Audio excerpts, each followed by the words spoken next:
What is up, all my truth seekers? This is Pastor Jacob. When it comes to false teaching, false doctrine, blatant lies that come across as preaching, when it comes to things of that nature, somebody doing these types of things, false prophecies and all of this kind of stuff, when it comes to that, I'll give you a video. I haven't been doing it lately because I've been busy with the church and all of that stuff. But when somebody's preaching wrong, when somebody's lying from the pulpit, when somebody's doing things that they should not be doing in the church, that's when you hear from me. Now, all of this other scandal and all of that stuff, I don't care nothing for that. I don't care nothing about that. That ain't my thing. If somebody else does that thing, I have no problem with it. That's what they do. That has nothing to do with me. I don't care about it. I don't care about scandal. Scandal is not my thing. Why? Because I believe that people are imperfect. I believe that people should not be held to some kind of impossible standard. However, there is a standard, and God sets that standard for us as ministers and as preachers and pastors and all of that. So we can't run from that. However, we should not look to any human being, any man, to be perfect or without flaw or without some fault or failure in his life, or elsewise they would need Jesus. So what I'm saying, this is a disclaimer, that what I'm saying is not an excuse for the scandals that occur in churches.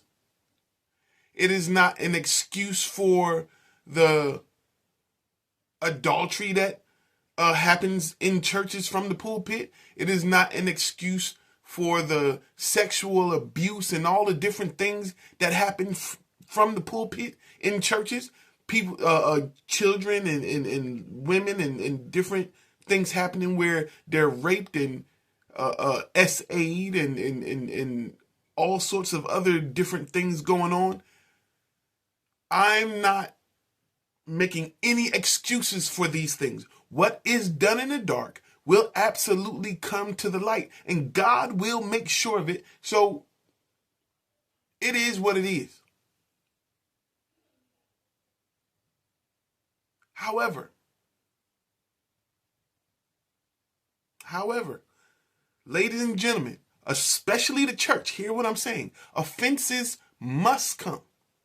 Offenses will come. But woe to who they come from. Woe to who they come from. The devil is God's devil. He's not his own. Yes, the devil is an accuser or the accuser of the brethren. What he does is he runs back to God and says, hey, ain't that your pastor there? Look what he did.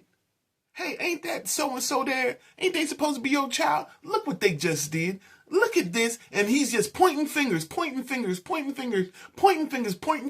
the church.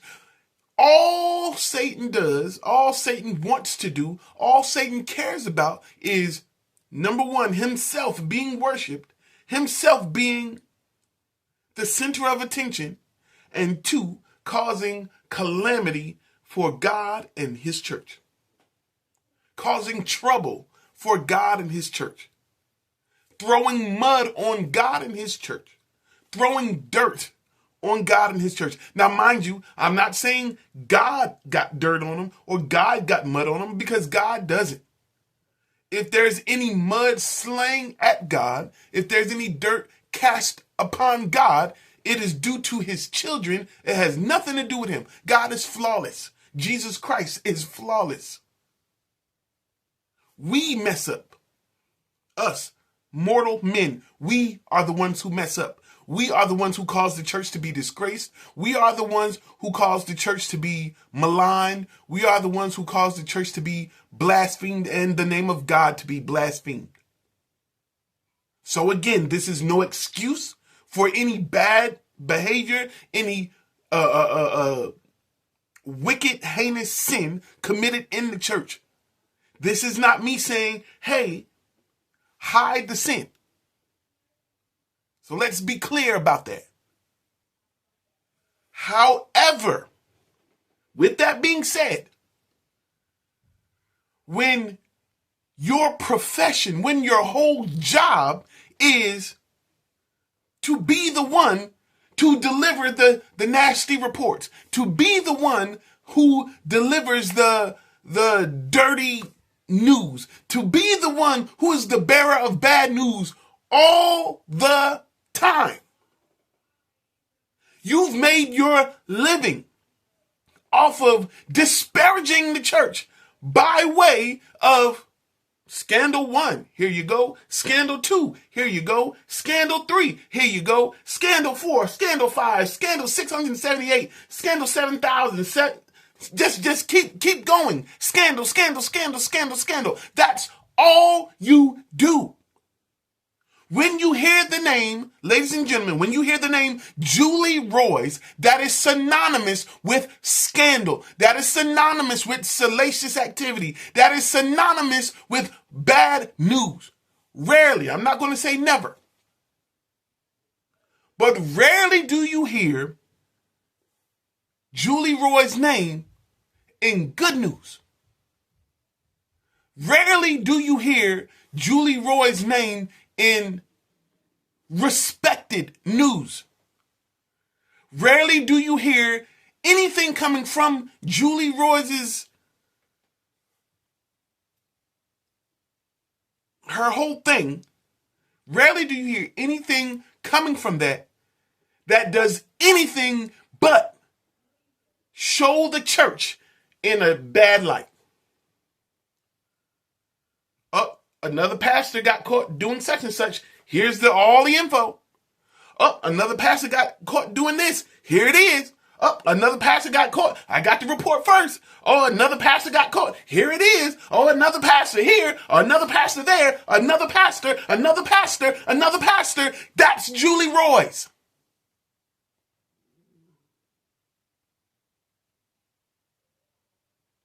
Literally an accuser of the brethren, ladies and gentlemen, literally. If that ain't Satan's work, then what is it?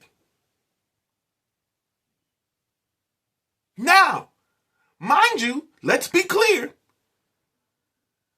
that God allows Satan to expose his people. If they are his people, one, he allows them to be exposed to show that they really aren't his people. That's number one. And then he also allows them to be exposed to show that these are not idols to be worshipped. These men are just regular men and they fall just like you do. Don't put them up on a pedestal. So then God brings them down off their high horse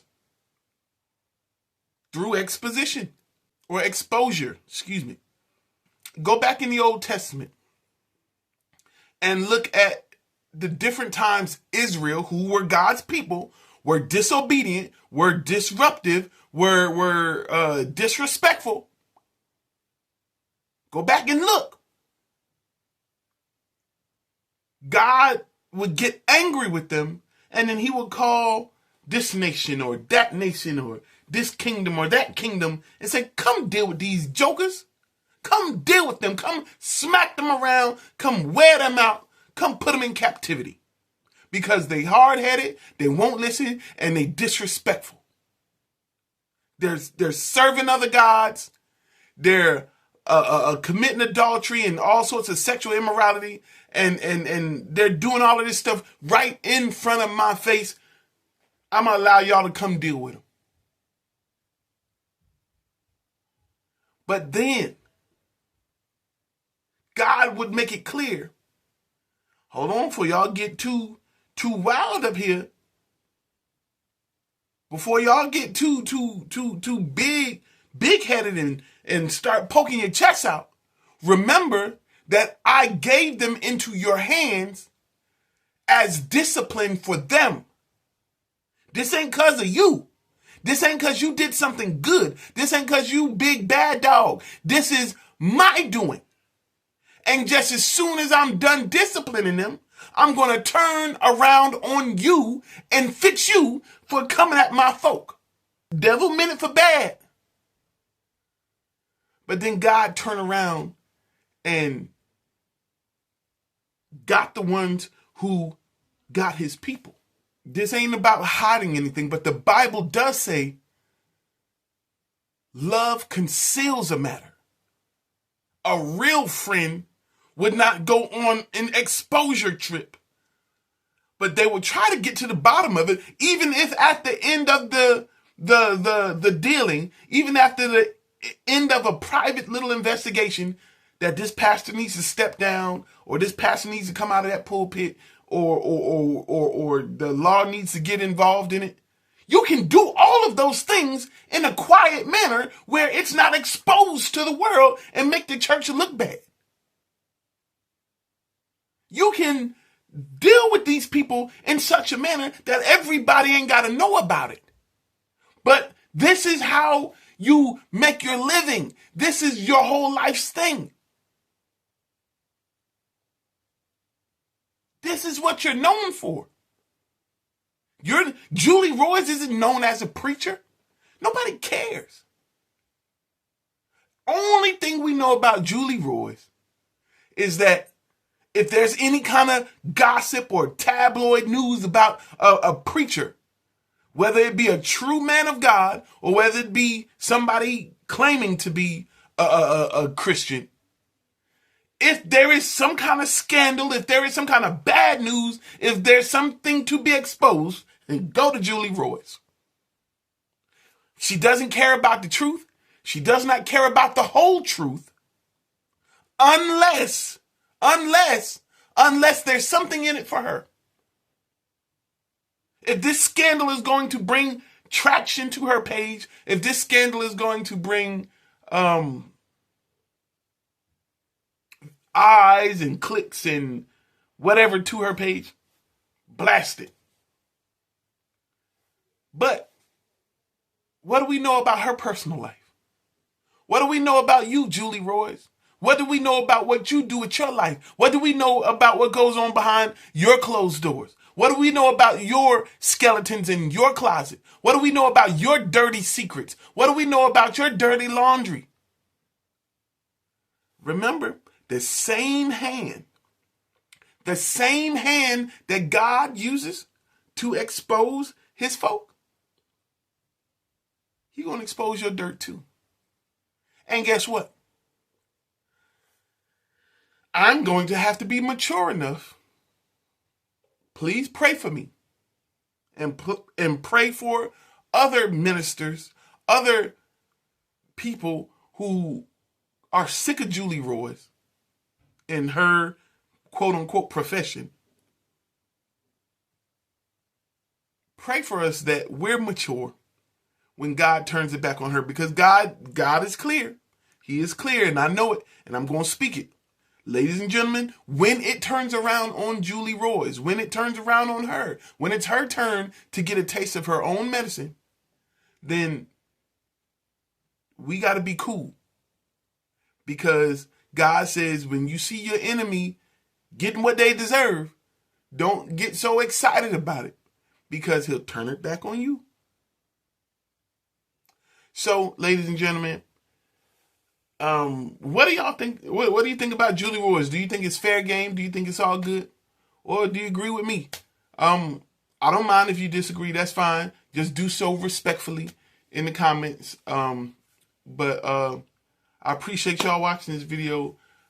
Please come back for the next video, whenever that'll be. I can't even give you a guarantee on that. But thank you for watching. Please like, share, and subscribe to my channel. I appreciate you. God bless you. And thank you. Good night.